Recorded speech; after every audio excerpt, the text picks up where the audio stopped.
നമസ്കാരം. ചൈനയുടെയോ പാകിസ്ഥാന്റെയോ അതിർത്തികളിൽ യുദ്ധസമയത്ത് പോലും വിന്യസിച്ച് കണ്ടിട്ടില്ലാത്ത അത്രയും പ്രതിബന്ധങ്ങളും സൈനികരുമാണ് കേവലം ഒരു കർഷക സമരത്തെ നേരിടാൻ ഡൽഹിയുടെ അതിർത്തികളിൽ കേന്ദ്ര സർക്കാരും ഹരിയാന സർക്കാരും സജ്ജമാക്കിയിട്ടുള്ളത്.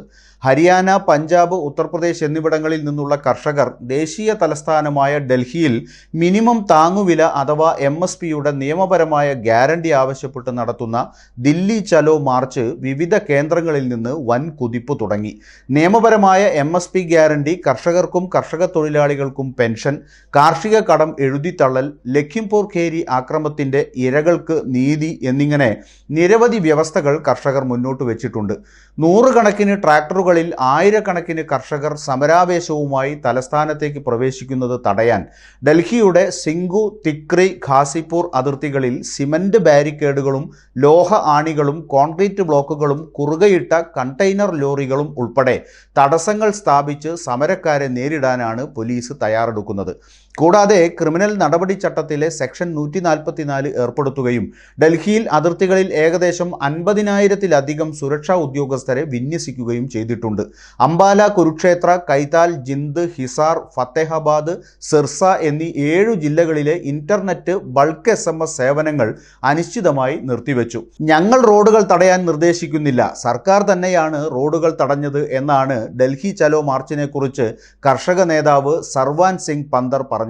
അതേസമയം കർഷക സമരത്തിന് പിന്തുണയുമായി കോൺഗ്രസ് രംഗത്തു വന്നു. തങ്ങൾ അധികാരത്തിലെത്തിയാൽ കാർഷിക നയങ്ങൾ റദ്ദാക്കുമെന്ന കാര്യം പരിഗണിക്കുമെന്ന് പാർട്ടി ദേശീയ അധ്യക്ഷൻ മല്ലികാർജുൻ ഖാർഗെ പ്രഖ്യാപിച്ചു. 2020 സമരത്തെ തുടർന്ന് കർഷക മാരണ നിയമങ്ങൾ റദ്ദാക്കും എന്ന് പറഞ്ഞതല്ലാതെ അത് സംബന്ധിച്ച് കേന്ദ്രം ഒരു വിജ്ഞാപനവും പുറപ്പെടുവിച്ചിട്ടില്ല. ഈ നിയമങ്ങൾ റദ്ദാക്കുന്നതിനുള്ള വിജ്ഞാപനം എവിടെയാണ്? കോൺഗ്രസ് അധികാരത്തിൽ വന്നാൽ ഈ 3 നിയമങ്ങളും അസാധുവാക്കും എന്ന് ഖാർഗെ പ്രഖ്യാപിച്ചു. 2020 നവംബറിൽ കേന്ദ്ര കാർഷിക നിയമങ്ങൾക്കെതിരെ കർഷകർ ദേശീയ തലസ്ഥാനത്തിന്റെ അതിർത്തിയിൽ 1 വർഷം നടത്തിയ സമരത്തിനൊടുവിൽ 2021 നവംബറിൽ ആ നിയമങ്ങൾ പിൻവലിക്കാൻ കേന്ദ്ര സർക്കാർ നിർബന്ധിതരായി. എന്നാൽ അത് സംബന്ധിച്ച് വിജ്ഞാപനം പുറപ്പെടുവിക്കുകയോ വിളകൾക്ക് മിനിമം താങ്ങുവില ഉറപ്പാക്കുകയോ ചെയ്തില്ല. സമരക്കാരുടെ കേന്ദ്രമന്ത്രിമാരുമായുള്ള കൂടിക്കാഴ്ച 5 മണിക്കൂറോളം നീണ്ടെങ്കിലും ഒന്നിലും ശക്തമായ തീരുമാനമെടുക്കാൻ കേന്ദ്ര സർക്കാരിന് കഴിഞ്ഞിട്ടില്ല.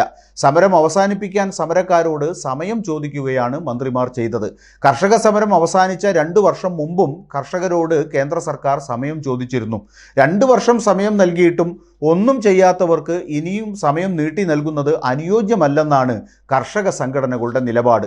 ശക്തമായ ഉറപ്പ് വല്ലതും കയ്യിലുണ്ടെങ്കിൽ നമുക്ക് സമയം ചോദിക്കുന്നതിനെക്കുറിച്ച് ആലോചിക്കാം, പക്ഷേ അവരുടെ കയ്യിൽ ഒന്നുമില്ല എന്നാണ് കർഷക നേതാവ് സർവാൻ സിംഗ് പന്തേർ മന്ത്രിമാരുമായുള്ള ചർച്ചയെ തുടർന്ന് പറഞ്ഞത്. കർഷക പ്രതിഷേധ മാർച്ച് കണക്കിലെടുത്ത് ഡൽഹിയിലെ സിംഗു അതിർത്തിയിൽ കനത്ത സുരക്ഷ ഏർപ്പെടുത്തിയത് കൂടാതെ സെക്ഷൻ 144 ഇതിനകം ദേശീയ തലസ്ഥാനത്തുടനീളം മാർച്ച് 12 വരെ പ്രാബല്യത്തിൽ വരത്തക്കവണ്ണം ഏർപ്പെടുത്തിയിരിക്കുകയാണ്. സെക്ഷൻ 144 പ്രകാരം 5-ൽ കൂടുതൽ ആളുകൾ ഒത്തുകൂടുന്നത് വിലക്കുന്ന നിയമം തലസ്ഥാനത്ത് അടിയന്തരാവസ്ഥ നടപ്പാക്കിയതിന് തുല്യമായ സ്ഥിതിയാണ് സംജാതമാക്കിയത്. ആയിരക്കണക്കിന് പോലീസുകാരെയും അർദ്ധസൈനികരെയും വൻതോതിൽ വിന്യസിച്ചതിന് പുറമെ സിംഗു, ടിക്രി, ഘാസിപൂർ എന്നീ 3 അതിർത്തി പോയിന്റുകളിൽ 1-ലധികം പാളികളിൽ ബാരിക്കേഡുകൾ, കോൺക്രീറ്റ് ബ്ലോക്കുകൾ, ഇരുമ്പാണികൾ ഉപയോഗിച്ചുള്ള അള്ളുകൾ, കണ്ടെയ്നർ മതിലുകൾ എന്നിവ സ്ഥാപിച്ചത് യുദ്ധസമാനമായ കാഴ്ചയാണ് തലസ്ഥാനത്ത് എന്ന ചിത്രമാണ് നൽകുന്നത്. കർഷകരുടെ ഡൽഹി ചലോ മാർച്ചിന്റെ ഭാഗമായി പ്രത്യേക സ്ഥലങ്ങളിൽ താൽക്കാലിക ജയിലുകളും സ്ഥാപിച്ചിട്ടുണ്ടെന്ന് ഒരു പോലീസ് ഉദ്യോഗസ്ഥൻ പറഞ്ഞത് എന്തു വില കൊടുത്തും സമരക്കാരെ നേരിടും എന്ന സന്ദേശമാണ് നൽകുന്നത്. കർഷക സമരങ്ങൾ തലസ്ഥാനം ഒരുപാട് കണ്ടിട്ടുണ്ടെങ്കിലും അന്നദാതാക്കളെ ശത്രുരാജ്യ സൈനികരെ എന്ന പോലെ നേരിടുന്ന ഒരു രീതി ഇതിനു മുമ്പൊന്നും കണ്ടിട്ടില്ലാത്തതാണ്. കർഷക സമരത്തെ അടിച്ചമർത്തി മുന്നോട്ട് പോകാനാണ് മോദി സർക്കാർ തുനിയുന്നതെങ്കിൽ അതിന് വലിയ വില കൊടുക്കേണ്ടി വരും എന്ന കാര്യം ഉറപ്പ്.